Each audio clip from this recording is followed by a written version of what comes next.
Зохиолч Лиза Бевер. Эрслэн сэрэв. Сэрэд ертөнцөө өөрчил. 4-р бүлэг.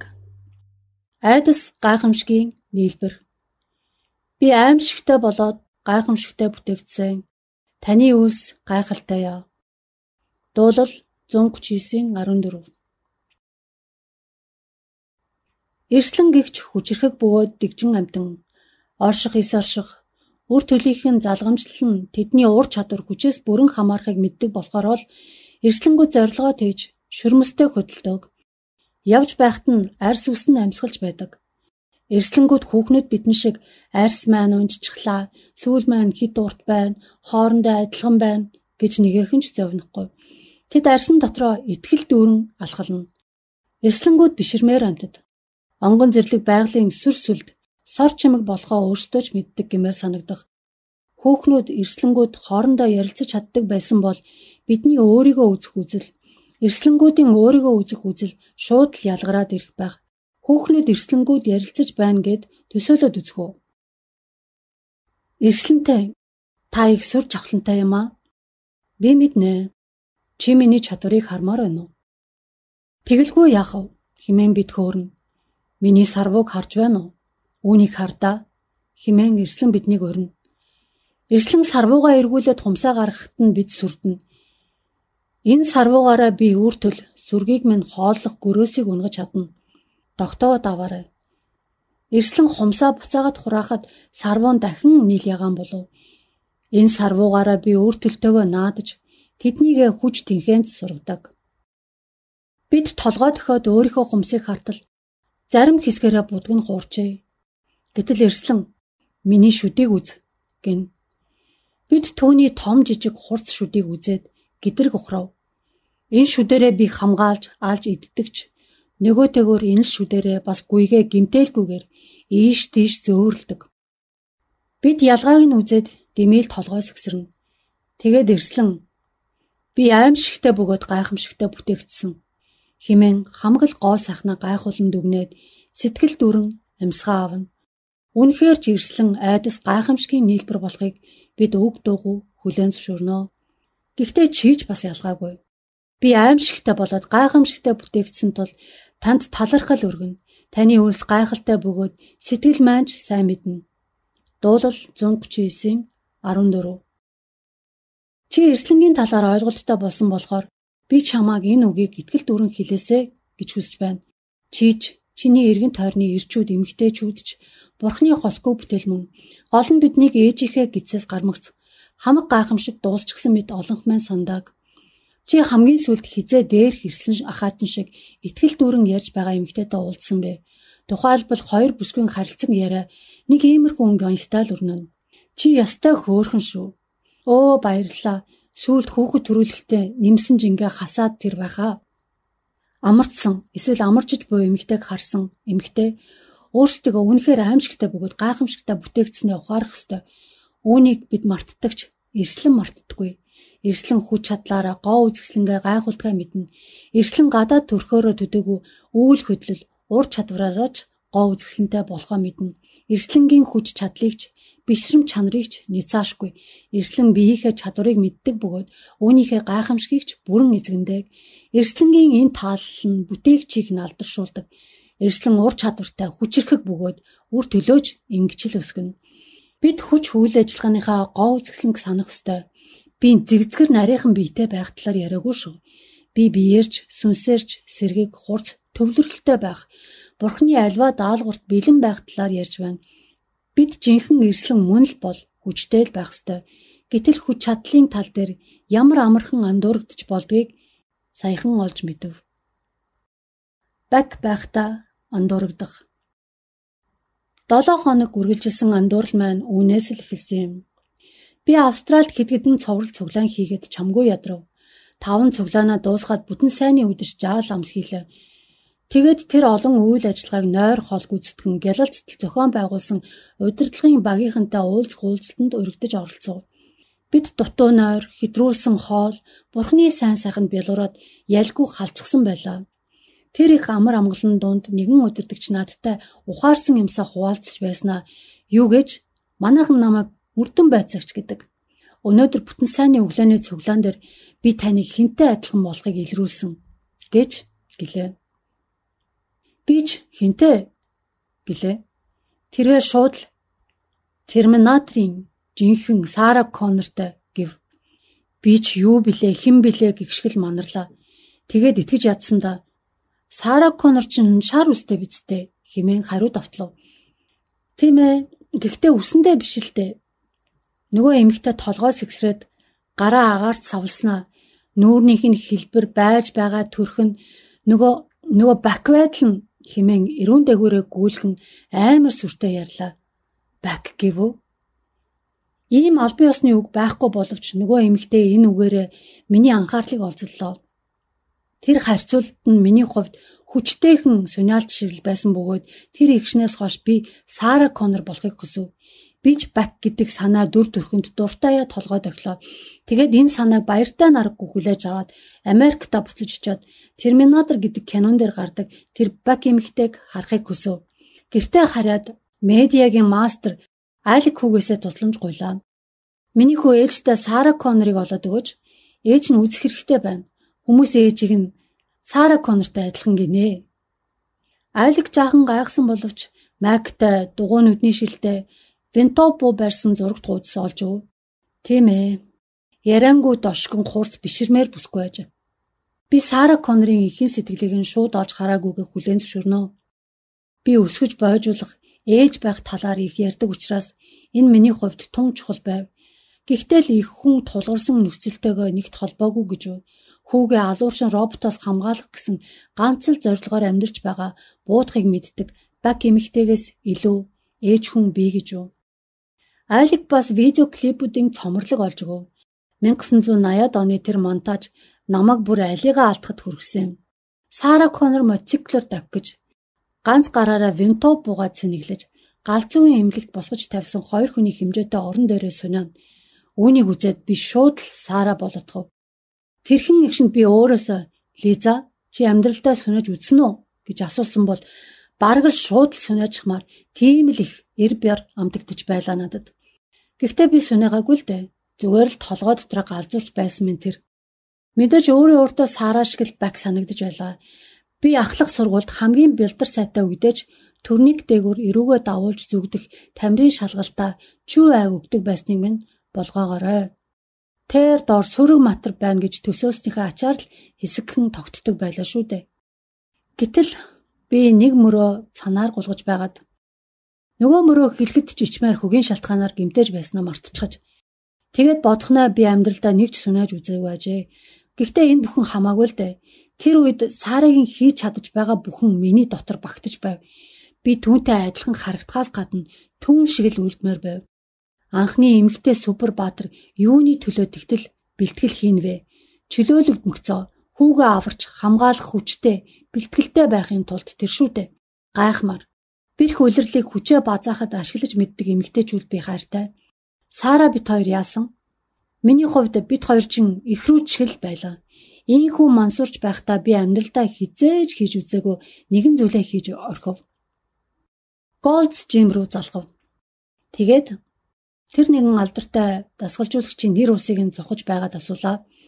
Хүлээн авагч ч намайг Роберт гэдэг мөнөх алдартай дасгалжуулагчтай холбов. Тэгээд тухайн өдөр Робертд сул цаг байгаа эсхийг лавлахдаа дотроо баяртаа багтарч ядаж байлаа. Магадгүй хэдхэн удаагийн 3 юм уу 4 удаагийн хувийн бэлтгэл хийгээд л Сарагийн хэмжээнд хүрчих ухааны юм л бодогдно. Тийм ээ. Өсний өнгө маань өөр байсан ч бусдаараа бит хоёр бууз хувширшгэл болно. Үсээ шар болохгүй ч гэсэн гарынхаа баримл шиг шөрмөслөг шуугаар адилхан болохын тулд би ямар ч бэлтгэлд бэлэн байлаа. Роберт хэдэн цагийн дараа намайг шалгахаар тохиров. Шалгалт гэдэг үг надад сэрэмжлүүлэх дохио болох ёстой байсан ч би анзаарсангүй. Уцаа тавихтаа эрч хүчиндээ багтарч ядаж байв. Тэгээд Аликаас дасгал хийчихмээр хідэн сайхан эрч хүчтэй цэвэрхэн дуу бэлтгэж өгөхийг хүслээ. Дараа нь би одооноос жим явна. Надтай явах нь яваарэ хэмээн зарлав. Хоёр хүн маань гайхсан хэдиж надтай явъя л гэлээ. Ийхүү бид гурав жимддэг баатар болвоо. Цоо шинхэн дуутай iPod-о зүүж аваад л зааланд ороод явчихв. Магадгүй дараагийн удаа дасгалжуулагчтай Сара Коннорын эхрээ өрөөсөн гэдгээ батлан харуулахын тулд майг өмсөж ирвэл зүгээр ч юм уу? Баярсандаа арай эрт ирээд ирээдүйн дасгалжуулагчаа холоос харлаа. Дасгалжуулагч маань шин шавьда дуртай байгаа хаа. Зорилгодоо тийм ойрхон хүнийг дасгалжуулган гэдэг чинь дасгалжуулагч хүний алд жаргал бидтэй. Нэг иймэрхүү юм бодож байлаа. Роберт өөр нэгэн эмэгтэйг дасгалжуулах зураа намайг зам дээр бие халаа хэмээн дохив. Өксөр горим дээр байгаа зам дээр гарах зураа Роберт миний үеийн нэгэн эмэгтэйг дасгалжуулж байхыг анзаарлаа. Би өөрийгөө тэр эмэгтэйгээс дутах юмгүй л гэж санав. Тэр эмэгтэй ч янзын хэлбэр галбиртаагаас гадна гялтайсан боронзон арьстай хүүхэн байлаа. Майк цэргийн өмдтэй тэр хүүхэн яг л амьд Сара Коннор. Тэгэхэд л би анх удаа айдас мэдрв. Заалны тод гэрэлд гарах хартал, сул махтай, ногоофтор туяатай, гөлийсэн цагаан гар үзэгдэв. Байз сүрдэхгүй шүү. Бэлтгэлдээ ороод л юу юугүй шөрмөслөг бор хүүхэн болчихно. Тэгээд өөрийгөө зоригжуулаад замын гормоо дахин хідэн төвшин ахиуллаа. Хідэн удаагийн бэлтгэл наранд жаахан яваад л би тэр эмэгтэйгээс дутгааргүй болно. Тэгээд ч Сара ч шоронд байсан юм чинь бас л гөлчийсэн цагаан амтан байсан байж таараа.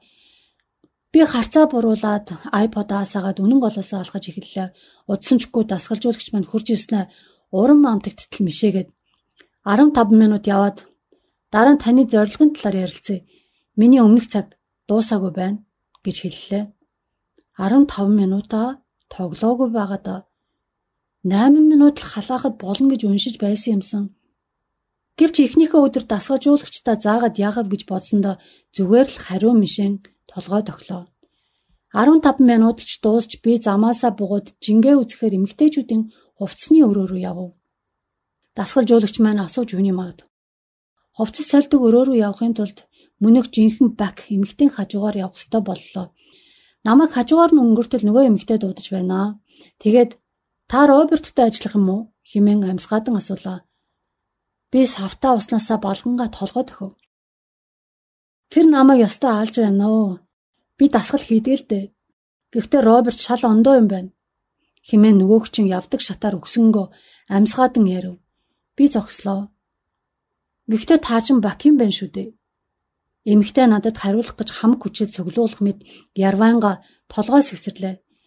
Тэгтэл Роберт заалны эсрэг талын жижиг өрөөнөөс миний нэрийг дуудан дадлав.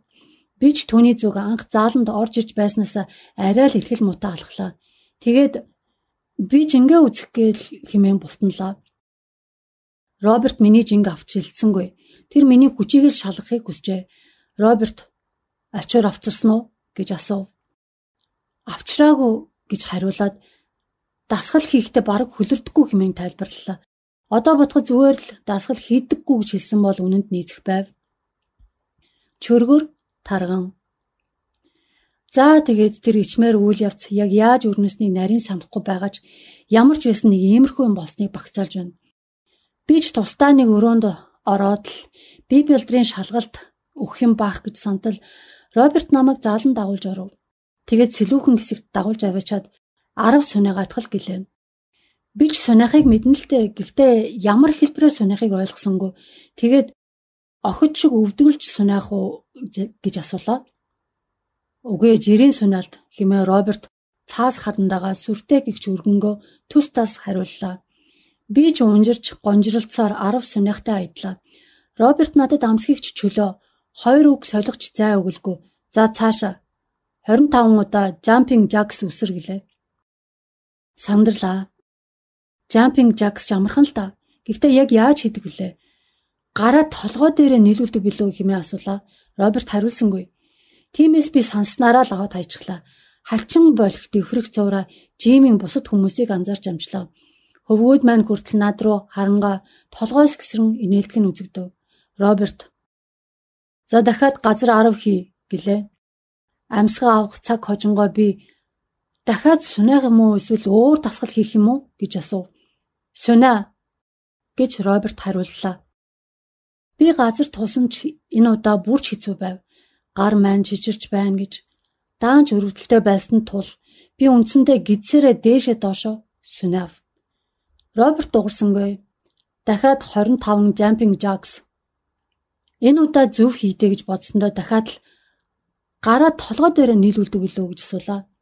Надаас үнэхээр хөөрхийлөлтөд дуу гарав. Роберт хамаагүй ихэл хэмээн тушаа. Тийм байж. Гэхдээ надад бол хамаатай. Бас бүхэл бүтэн Жимийн нүдэн дээр ив хавгүй дэвхэрч байгаа. Ээжийнхээ өмнөөс нүүр улаан хавчгнах өвгүүдэд маань хамаатай. Миний зовлон ингэж л эхлэв. Дараа нь бүрж хүн ихтэй хэсэг рүү шилжиж дасгалын машин дээр хөлөө өргөх гэж үзв. Энэ дасгалыг би мэднэ. Тэгээд байрлалаа эзлээд тушаалаа хүлээлээ. 15 өрөг. Өвдгөө бэлхүүс хүртлээ өргөхдөө би ч дог харагдаж байгаа бах та гэж бодов. Гэтэл Роберт гараа миний бэлхүүсийн төвшнөөс дээш тогтоогоод үгүй тэгж биш. Урагш нь тэгш өндөр өрг гэж тушаалаа. Би хөлөө хамаг хүчээрээ өргөсөн ч Робертын гарт хүрсэнгүй. Өшөө өндөр хэмээн Роберт намайг зоригжууллаа. Тоглоод байгаа мó та. Нёгийгээ яай гэж байхад 15 удаач гих шиг. Би түүний гарт ганц хоёр хүрсэн байхаа. За нэг ч хүрээгүйгээ хүлээе. Гэхдээ Роберт гараа дээшлүүлээд байх шиг байсан. Дараа нь гантелта дасгал хийсэн байхаа. Би ч манарчсан байлаа. Намайг урт сандал дээр суудал Роберт 2 ширхэг гантел авч ирв. 1.3 кг-ийн гантел байсан баха. Миний хөх нээд хүрсэн гэж. Одоо чамайг ангаалгаад өгөндөө гэж л бодов. Багшаа би ер нь 5 кг-ийн гантел хэрэгэлдэг хэмээн тайлбарлалаа. Эхлээд үүгээр хийгээд үз хэмээн Роберт өөдөөс хэллээ. Би мөнөх гантелийг нь хөлс дааж чичирсэн гартаа барьлаа. Ингээд өрг. Би ч ойлгоод толгой тохилоо. Тэгэд ядах юмгүй өргөчхөв. Тэгэж бишээ, ингэж өрг хэмээн Роберт гарын маань ялгүй засаад яг энэ чигээрээ өргөөд буулга гэлээ. Нэг л биш байлаа. Би тэр гантелийг хэдхэн санжаас дээш өргөж чадсангүй. Магадгүй сунаалтаас болсон байх. Тэгээд л гар маань ажиллаж өгөхгүй байгаа байх. Би гараа доошлуулаад дахиад оролдлоо. Дахиад л хэдхэн санжаас дээш өргөж дийлсэнгүй. Би Роберт руу цоширдон хартал тэр илүү хөнгөн гантел авахаар эргэж харагдлаа. Үнэндээ заалан дах хамгийн хөнгөн хэрэгслэн тэр байв. Ийм байх ёсгүй дээ. Би 5 кг-ийн гантел өргөдөг юмсан. Заримдаа 6-7 ч өргөн хэмээн би eerв. Роберт та буруу өргөөд байна хэмээн дүгнэлээ. Роберт намайг тамлаж дуусаа жижиг өрөөндөө дагуулж орлоо. Цээж 0 хүндүр, хөл салгалсаар нөгөө Сара Коннор болдог баатар байхгүй. Би тамирын нэг шалгалтыг нь өгч чадсангүй. Роберт шууд л хүснэгт бүглэх ажилдаа орлоо. Тэр миний жинг асууж тоог нь бүглөв. Тэр надаас гэмтэлтэй эсхийг асуугаад цаасан дээр бүглэж өчлөө.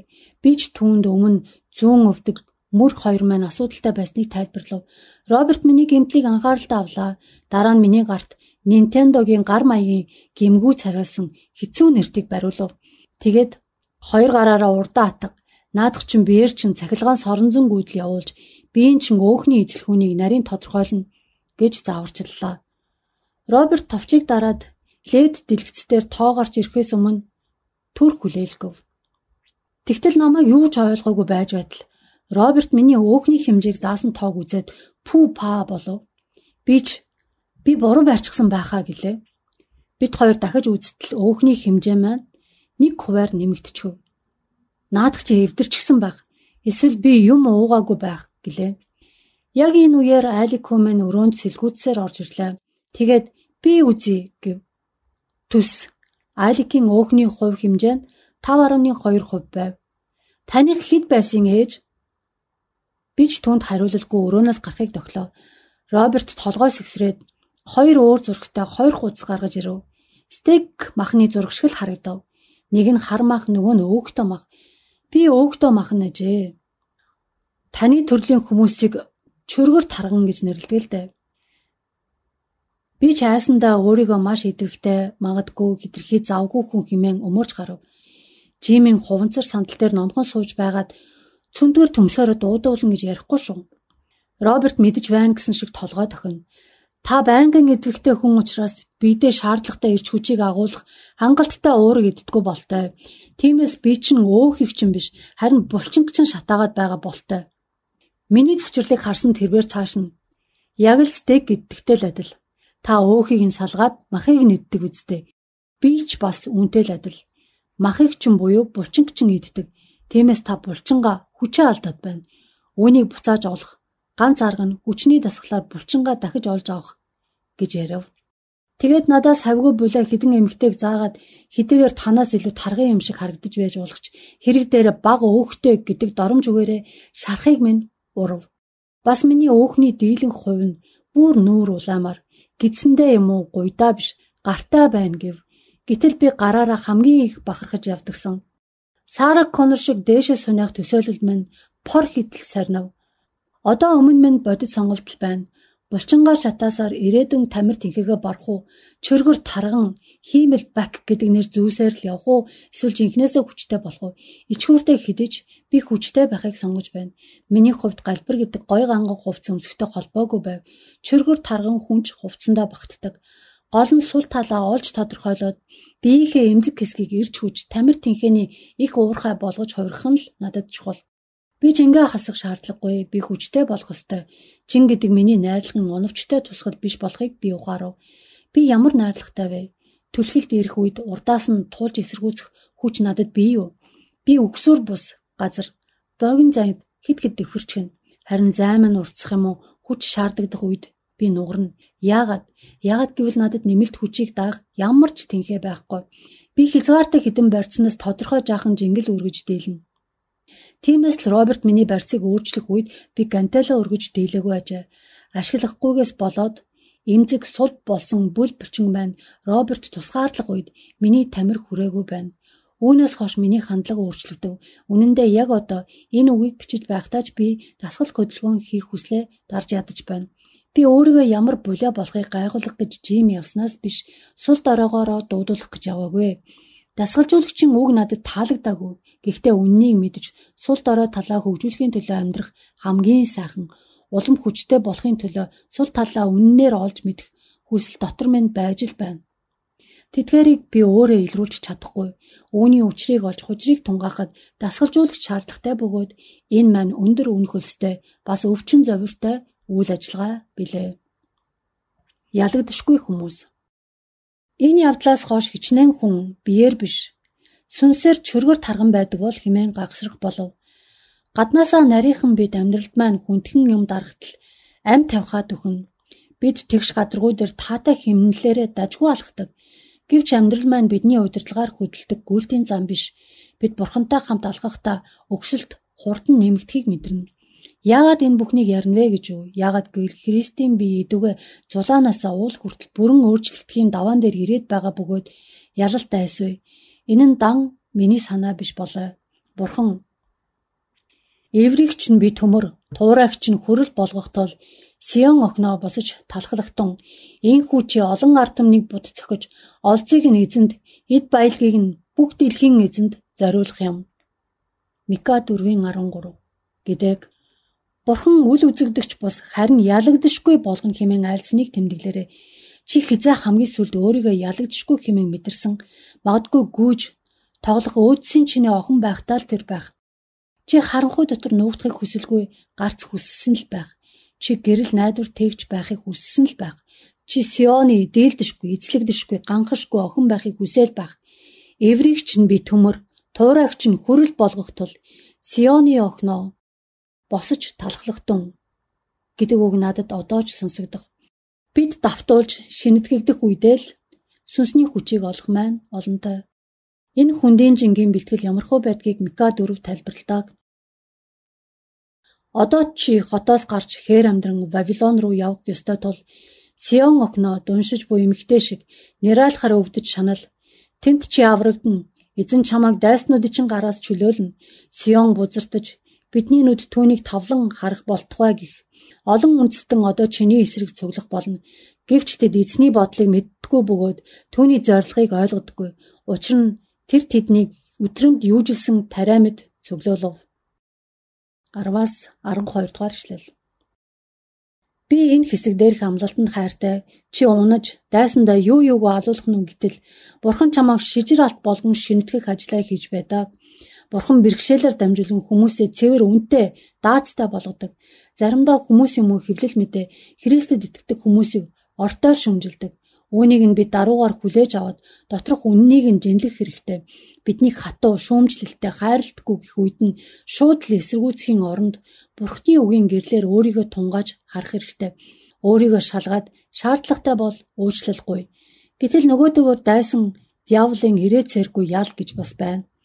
Заримдаа тэр эзнийг мань бузар булаа Гэх зэргээр улаан цайн гүтгэн дайрдаг. Заримдаа Бурхны хүүхдүүдийг эзнээсээ буруулахгүй бол алан шүү гэх зэргээр ёрын муугаар дайрдаг. Ийм доромжлолтой тохиролцоо хийлгүй, харин үүнийг Бурхны итгэмжтэй чанар, үнний зоригтой тунхаглалаар ялах ёстой юм. Энэ дүрслэлийг Илчлэл номдэр хэлдэг. Тэд түүнийг хурганы цус өөрсдийн гэрчлэлийн үгээр ялжээ. Тэд өхөн үхтлээ амиа хайрлаагүй юм. Илчлэл 12:11. Мика 4:13-ыг уншвал Бурхан "Гүйцээ, чи миний хүмүүсийг устгалаа гэж бодсон ч устгалгүй, харин бэлтгэжглээ" хэмээн айлдах. Израильчүүдийг замаа алдахад дайснууд нь тэдний өөдөөс хүчтэй боссон бөгөөд энэ бэрхшээл нь израильчүүдийн амьдралыг шинэтгэжээ. Тэгээд дайсан яллаа гэж бодох үед Бурхан хүмүүсээ шинээр байгуулагдсан ялгуулсан ард түмэн болгон гаргаж иржээ. Завгүй гэдэг урвалт.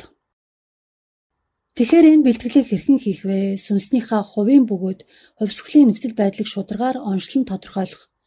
Чөргөөр тарган гэдэг нэр томьёо нь дасгалжуулагч Есүс гэдэг үгийн хажууд хавьгүй зөөлөн мэт. Илчлэл номоос Есүсийн даалгаврыг уншиж байсан уу? 7 чуулганаас 2 нь л биеийн тамирын гатуу шалгалтаа давсан байдаг. Харин даваагүйчүүдийнх нь 2 үнэлгээг ингэж хэлжээ. Би чиний үйлсийг чи амьд гэдэг нэртэй ч үхтэл гэдгийг мэднэ. Сэргээг байж үхэх гэж буй үлдсэн юмсаа тэнхрүүл. Учир нь Бурхны минь өмнө чиний үйлс гүйцэлдсэнийг би ис олов. Тиймээс чи юу хүлээн авсан болон сонссноо сана. Түүнийг сах, гимш, хэрв чи сэрэхгүй бол би хулгайч мэт очино. Ямар цагт чам дээр очихыг минь чи мэдэхгүй. Илчлэл 3:1-3. Завгүй байдал маань миний биеийн булчингийн хүчийг нэмэгдүүлэх биш, хасагдуулсан шиг сүнсний завгүй байдалч сүнсний тамир тэнхийг байгуулахгүй. Энэ нь биднийг Бурхны ажлаас сатааруулж хатаадаг. Есүс чуулганы ахиц дэвшлиг мөн ингэж дүгнжээ. Би чиний үйлсийг хүүдэнч биш, халуунч биш гэдгийг мэднэ. Би чамайг дотор гадаргуу мэдээд надтай адил юм багыг оллоо. Чамайг хүүтэн юм уу эсвэл халуун байгаасаа гэж би хүсэж байна. Тинхүү чи халуунч биш, хүүтэнч биш. Бүлээн тул би чамайг амнаасаа нулимж гаргана. Яагаад гэвэл чи би баян хөрөнгөцсөн тул дутах зүйл юр байхгүй гэдэг. Чи хөөрхилэлтэй, өрөвдмөр, ядуу, сохор, нүцгэн гэдгээ мэдэхгүй байна. Илчлэл 3:15-17. Энэ юу вэ? Бурхан гэр оронтой хүмүүсийг орон гэргүү, мөнгө хөрөнгөтэй хүмүүсийг муудсан зарцуу гэж байна. Аль бүлэг хүмүүс нь өөрсдөө нэг янзаар үзэж байсан ч Есүс тэдний жинхэнэ нөхцөлийг илчлэх үед тэд цочирджээ. Сайн гончин минь яахаараа ийм хатуу байх гэж. Энэ асуултад Есүс өөрөө хариулсан. Би хайрладаг хүмүүсээ зэмэлдэг, сахилгажуулдаг. Тиймээс халуун бай, гэмш. Илчлэл 3:19. Бурхан бидэнд хайртай дал сүнсний маань нөхцөлд санаа тавьдаг. Биднийг амьдрсан шиг амьдруулахын тулд дасгалжуулдаг. Энэ өөрчлөлтийг бүрэн гүйцээхийн төлөө Есүс биднийг бодиттой үйл хөдлөлд оруулахын тулд цочирдуулж чадна. Түүний анхааруулгад ичгүүр ял буруутгалаар хандах хэрэггүй. Оронд нь хөлдөөрөө зогсоод эргээд Бурхны араас хар хурдаараа гүйх ёстой. Ачаагаа тэнцвэржүүлэх. Миний зүүн мөр өвдөг 2 асуудалтай байсныг би хэлсэн. Тэгээд бэлтгэлийнхаа явцад шалтгааныг нь олсон юм. Би аялахдаа цүнхээ голдуу биеийнхээ зүүн хэсгээр үрдэг ажээ. Тэгээд зүүн мөр өвдөг 2 маань амралтаар илааршиж, дасгалаар хүчжив. Цүнх компьютер 2-оо үүрэхдээ биеийнхээ 2 талыг зэрэг ашиглаж сурч, бие дахин тэнцвэртэй болгов. Хичнээн олон хүн ачаагаа биеийнхээ нэг талаар л үүрснээрээ гэмтэл авдаг билээ. Энэ нь Христийн биеийн 2 хэсэг хоёулаа буюу эрчүүд ч эмэгтэйчүүд ч ачааг хувааж мөрлөх ёстойгоос гадна мөн хувь хүнч сүнс оюун бие тэнцвэртэй бэхжүүлэх ёстойг харуулж байна. Хуучин шархаа оролдоод байлгүй Бурхантай хамт урагшил. Сүнсний тал дээр авч ярих юм бол охид хөвгүүд нь ачаагаа хувааж үүрэх нь юутай үзэсгэлэнтэй болохыг дуулал 144 дээр Бурхан дүрслэн өгүүлэх. Хөвгүүдийг мань залууд нь ургаж гүйцсэн ургамал адил. Охтыг мань ордонд хэлбэртэй урлсан булангийн баган мэт болгооч. Дуулал 144:12. New Living Translation Библиэлд хөвгүүд мань залуудаа цэцэглэг гэдэг. Ингээд бодоод үзтээ. Хөвгүүд мань удам дамжин хар залуугаасаа цэцэглэх буюу өсч өнгөчж дэлбэлж Бурхны сайн сайхныг эдлэх. Гэтэл амьдрал дээр ихэвчлэн яадаг билээ. Өсвөр насны юм уу хориодхон настай хөвгүүд эд насан дээрээ бэр тэнхээ ирч хүчээ өрн таран хийхийг л бид үздэг. Охтыг энд баган хэмээн дүрсэлжээ. Баган гэдэг дүрслэл хоёр утгатай байдгийг би сурсан. Нэгдүгээрт баган, шон, шигүү мөглөг, тулгуур, гадас зэрэг тулга системийг дүрслэнэ. Хоёрдугаарт удирдагч гэсэн утгатай. Энэ нэр үгийн дор сая дурдсан бүх үг багтахыг би харсан. Энэ хэсэг дээр бурхан барилгын архитектурын зураглалыг дүрсэлжээ. Эмэгтэйчүүд бид гоёлоос том зүйл байхад бэлнэ. Бид бурханы гэрийн дээвэр байхад бэлнэ. Энэ нь биднийг дахиад л хүч чадал, энэ хүч чадлаа хадгалахын төлөө хийх бэлтгэлийн асуудал дээр авчирнаа. Уралдааны замд гүйгчд бүгд гүйдэгч нэгэн л шагнал хүртдгийг та нар мэдэхгүй гэж үү? Та нар ялахын тулд гүйцгээ. Тэмцээнд өрсөлдөгч бүр бүх талаар биеэ захирах чадварт өөрийгөө дасгалжуулдаг аж. Тэд муудах титэмд хүрэхийн төлөө бол харин бид үл муудах титмийн төлөө юм.